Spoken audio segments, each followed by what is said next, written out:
63 সাল জিন্দিগি কাছে বলে উম্মতি, 63 সাল জিন্দিগি কাছে বলে উম্মতি, এখনো কান্দে শুয়ে মদিনাতে নবী, এখনো কান্দে শুয়ে মদিনাতে।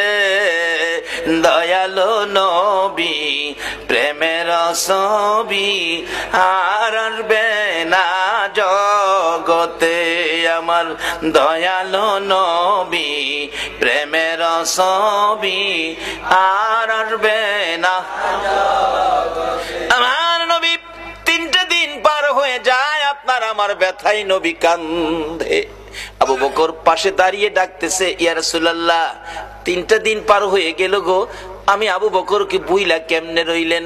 আপনি মক্কা থেকে হিজরত করে মদিনায় যাবেন 6 মাস আগে আমার কানে খবর দিয়েছিলেন, আজকে 3টা দিন পার হলো, শহর থেকে বেরিয়ে মদিনার পাহাড়ে চলে যাবেন, একটু খবর আমারে দিলেন না। হুজুর বুঝেছি।